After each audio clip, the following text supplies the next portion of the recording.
नमस्कार मित्रांनो. ज्यासाठी एवढ्या दिवसापासून लढा चालू होता, तो शेवटी कागदावर आला म्हणायला काही हरकत नाही. जसं की आपलं ऑलरेडी सांगितलं होतं, की 10% घरांच्या किमती कमी झाल्यानंतर किती प्राईज होईल.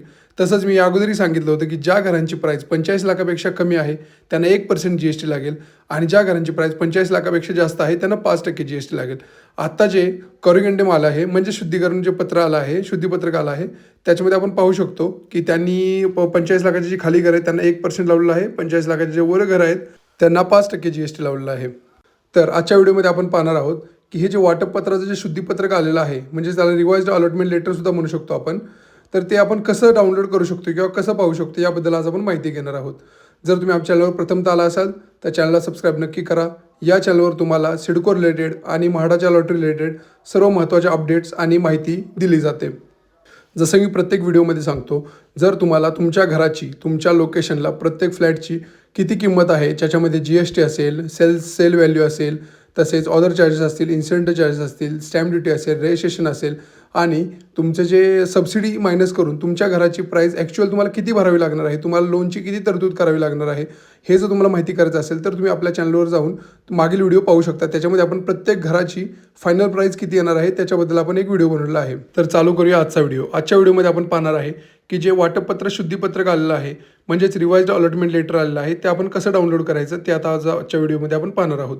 तर प्रथमतः गुगलवर किंवा कोणत्याही वेब पोर्टलवर जाऊन तिथं आपल्याला सिडको लॉटरी या वेबसाईटवर जायचं आहे, म्हणजेच siddcohomes.com या वेबसाईटवरती आपल्याला जायचं आहे. त्यावरती गेल्यावर आपल्याला तिथं समोर माय प्रेफर्ड सिडको होम असा टॅब दिसेल, त्याच्यावरती आपल्याला क्लिक करायचं आहे. यानंतर आपण सिडको लॉटरीच्या किंवा सिडकोच्या मुख्य पानावरती येतो, जिथं आपल्याला संपूर्ण बाकी लॉटरी संदर्भात माहिती दिलेली आहे. जसं की या अगोदरही मी तुम्हाला सांगितलं आहे की 11 फेब्रुवारीपासून 28 फेब्रुवारीपर्यंत लॉटरीसाठी नोंदणी करण्यासाठी तसेच प्रेफरन्स निवड करण्यासाठी संधी देण्यात आलेली आहे. तर अजूनही कोणी जर फॉर्म भरला नसेल तर त्यांना अजूनही फॉर्म भरू शकतात आणि प्रेफरन्ससुद्धा सिलेक्ट करू शकतात. तर हे प्रेफरन्स घराला प्राधान्य कसं द्यायचं आहे याच्याबद्दलसुद्धा आपण एक व्हिडिओ बनवला आहे, तो तुम्ही जाऊन पाहू शकता. त्याच्यामध्ये आपण सिस्टममध्ये आपण कसं सिलेक्ट करायचं, आपल्या सिस्टमवरती काय दिसतं याच्याबद्दल आपण पूर्ण माहिती त्याच्यावरती त्या व्हिडिओमध्ये सांगितलेली आहे. यानंतर आपल्याला जे आपल्या लेफ्ट साईडला सिडकोच्या साईडला तुम्ही बघू शकता 3 लाईन आहेत, त्या 3 लाईनवर क्लिक करायचं आहे. त्या 3 लाईनवर क्लिक केल्यानंतर आपल्याला तिथं लॉग इन करण्यासाठी ऑप्शन येतो. त्यानंतर आपण पाहू शकता लॉग इन हेअर हा ऑप्शन आलेला आहे, त्या ऑप्शनवर आपल्याला क्लिक करायचं आहे. यानंतर आपण पाहू शकतो की सिडकोचं लॉग इन करण्याचं पेज ओपन होतं. इथं काही सर्वसाधारण सूचना दिलेल्या आहेत, त्या आपल्याला चेकबॉक्स करून आपला हो मी सहमत आहे याच्यावरती आपल्याला क्लिक करून पुढे जावं लागतं. त्याच्यामध्ये आपण पाहू शकता इथं ज्या सूचना दिलेल्या आहेत त्यातल्या महत्त्वाच्या 2 सूचना मी वाचतो, की प्राधान्य निवडी विंडो ही 11 ते 28 फेब्रुवारीपर्यंत खुली आहे, जसं की मी तुम्हाला सांगितलं. आणि तसेच इथं दुसरा जो 6वा जो ऑप्शन तुम्ही बघू शकता, की कोणत्याही मदतीसाठी 80 62 36 80 00 आणि 99 30 87 00 00 या नंबरवर आपण कॉल करून आपली काही अडचणी असतील, काही शंका असतील, यावर आपण कॉल करून सकाळी 8 ते संध्याकाळी 8 या वेळेत कॉल करून आपल्या अडचणी आपण किंवा आपल्या शंका आपण निरासन करून घेऊ शकतो. यानंतर आपण पाहू शकतो आपल्यासमोर लॉग इन करण्यासाठी विंडो ओपन झालेली आहे. त्याच्यामध्ये ग्रीन कलरमध्ये आपण लॉग इन हा एक टॅब बघू शकतो, त्याच्यावरती आपल्याला क्लिक करायचं आहे, जेणेकरून आपण आतमध्ये लॉग इन होऊ. आणि ज्यांना नवीन अर्ज करायचा आहे त्यांनी आपलं संपूर्ण नाव टाकून, मोबाईल नंबर टाकून इथं नवीन खातं तयार करू शकतात आणि लॉटरीसाठी अर्ज करू शकतात. यानंतर आपण लॉग इन पेजवर येतो. लॉग इन पेजवर आल्यानंतर आपला जो रजिस्टर्ड मोबाईल नंबर असेल तो इथं टाकायचा आहे. त्याच्यानंतर कॅप्चा कोड टाकायचा आहे. त्यानंतर आपल्याला OTP मिळवा यावर क्लिक केल्यानंतर आपल्या मोबाईलवरती OTP येतो. तो OTP नंबर टाकून आपल्याला लॉग इन करायचा आहे. यानंतर आपण आपल्या पेजवरती जातो, जिथं आपलं पूर्ण प्रोफाईल असतं.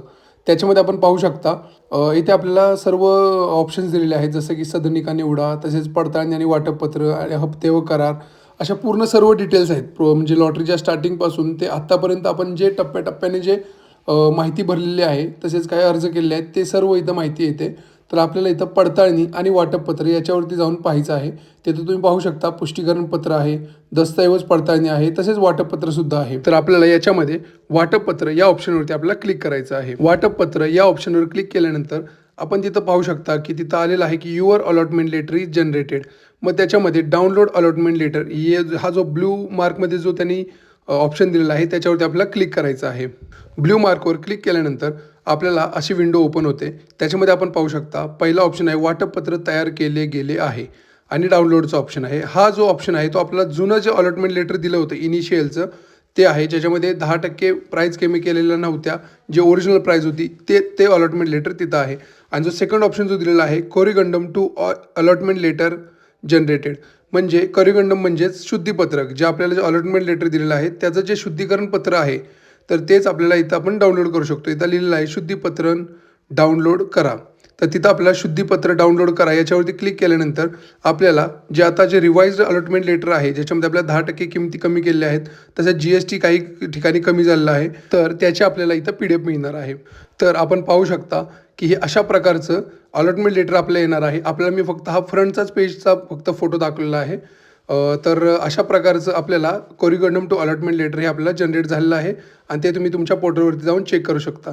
याच्यामध्ये सर्व आपल्याला अमाऊंट जे आहे 10% कमी करण्यात आलेले आहेत. तर हे अशा प्रकारचा चार्ट आता त्यांचा रिवाइज्ड आलेला आहे, म्हणजे सर्व त्यांनी डिटेल्स दिलेले आहेत. तर याच्यामध्ये काही ठिकाणी तुम्ही पाहू शकता सर्व अमाऊंट जे आहेत 10% कमी केलेले आहेत. तसेच आपला जो GST आहे, जो हे खारघर सेक्टर 14चा आहे, तर जे जुना जो GST होता तिथं 5% लागू होता, पण आत्ता जो रिवाइज्ड जे कोरिगंडम आलेला आहे त्याच्यानुसार आपल्याला इथं फक्त 1% GST त्यांनी लावलेला आहे. तर हे जे रिवाइज्ड अलॉटमेंट लेटर आलेलं आहे त्याच्यावरती आपण एक सेपरेट व्हिडिओ बनवणार आहे. त्याच्यामध्ये कसं प्राईस कमी झालेली आहे आणि GSTचा कसा इम्पॅक्ट आहे. तसेच काही ठिकाणी असं आहे की जे ऑलरेडी पेड केलेलं आहे GST, तर त्याच्याबद्दल काय सिडकोकडून निर्णय येण्याची शक्यता आहे याच्यावर आपण चर्चा करणार आहोत. तर पुन्हा एकदा जर तुम्हाला सिडको रिलेटेड काही माहिती हवी असेल आणि जर तुम्ही आमच्या चॅनलवरती जर प्रथमतः आला असेल तर आमच्या चॅनलला सबस्क्राईब नक्की करा. जर आमचा व्हिडिओ आवडला असेल तर लाईक करा आणि शेअर नक्की करा. व्हिडिओ शेवटपर्यंत पाहिल्याबद्दल धन्यवाद.